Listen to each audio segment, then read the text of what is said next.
In this tutorial, we're going to take a look at how to draw a box and whiskers plot. And we're actually going to do two of them.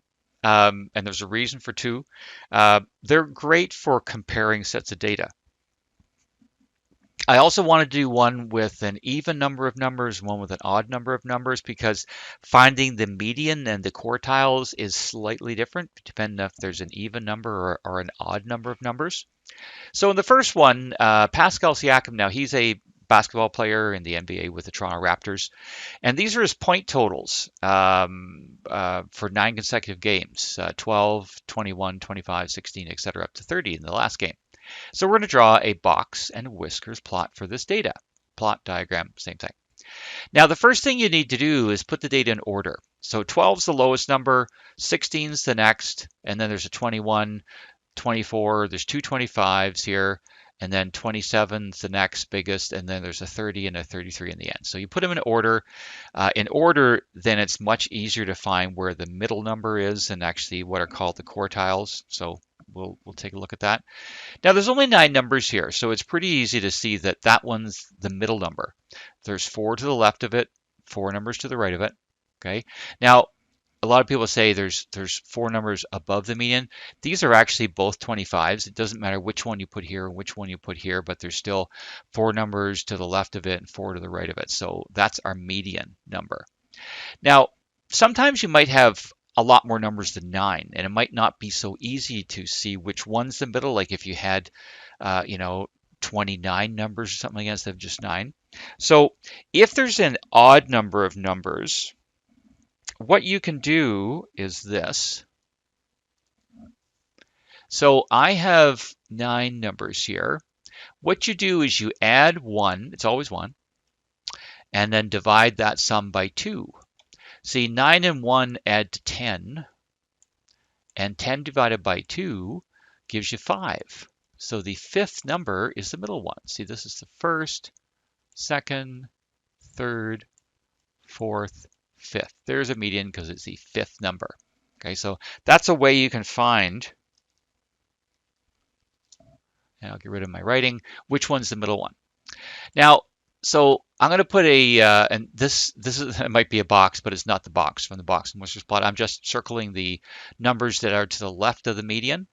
Now, notice in these 4 numbers, there isn't a middle one because there's an even number of numbers. There's actually 2 middle ones. There's 16 and 21. So we're going to average those, and this is called the lower quartile or the first quartile. Q for quartile, which represents where the top of the bottom 25% is. Quartile, quarter, 25%. Okay, that's where that comes from. So let's bring my calculator in here.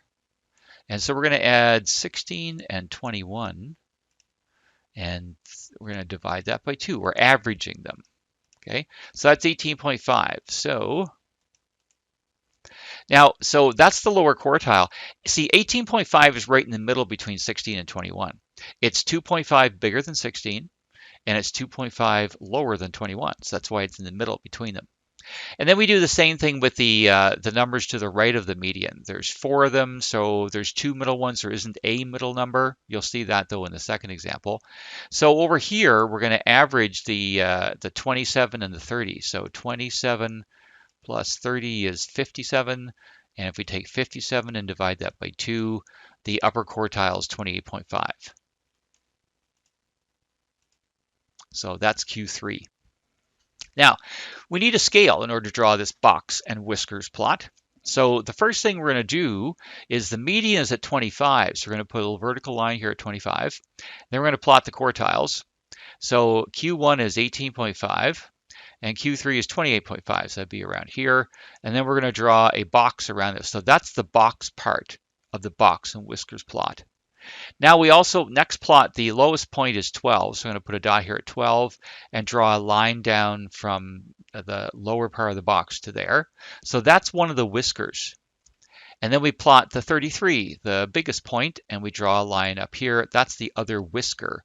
This is the box, and these are the whiskers in the box and whiskers plot. Okay. You might see an analogy online comparing this to a cat's face. It's kind of like this is the face and these are the whiskers coming out. Okay. Now I'm going to put all these numbers here. So that's the minimum number, that's the maximum number. This is where the median is, and these are the two upper and lower quartiles.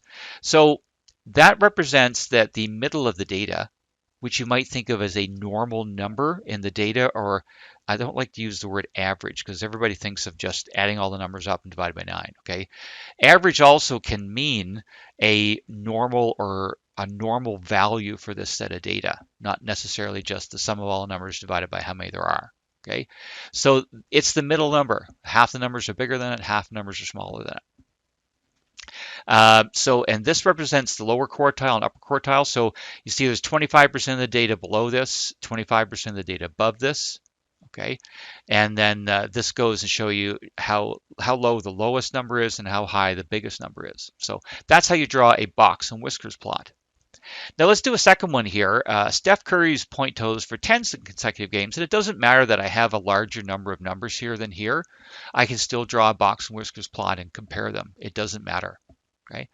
So and again, we want to put them in order. So if I put his point totals for these 10 games in order, that's what they look like. And so in this case, there's 10 numbers.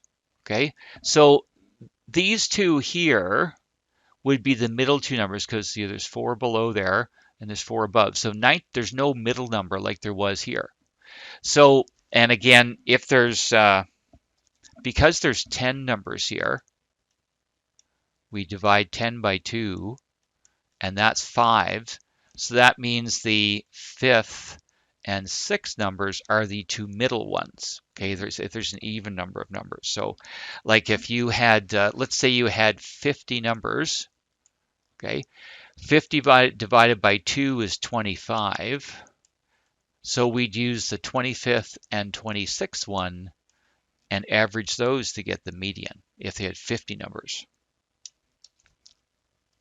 Okay, so 19 and 20 are the two middle ones. So to get the median, we average those. We add 19 and 20, which is, of course, 19 and 20 add to 39 divided by 2 is 19.5. So that's where my 19.5 comes from. So that's the middle number. And maybe I'll actually put that.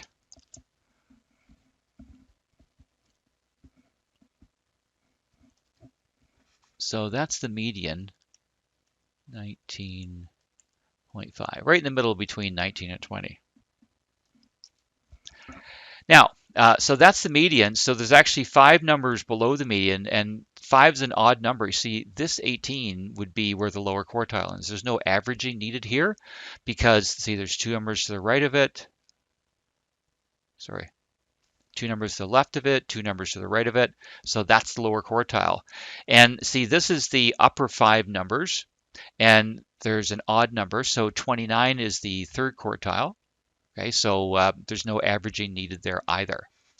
So let's draw the box and whiskers plot for Steph Curry's data here. By the way, he's a player for the Golden State Warriors. So my median is 19.5. So see, here's 20. So it's just a little bit to the left of 20. And then the lower quartile is 18. So they're actually pretty close together. The upper quartile is 29. So right here, and then we draw our box around them. His lowest point total is 13, so just slightly higher than Pascal Siakam's. And his highest point total is the 40. So we plot a dot at 40 here and draw the upper whisker.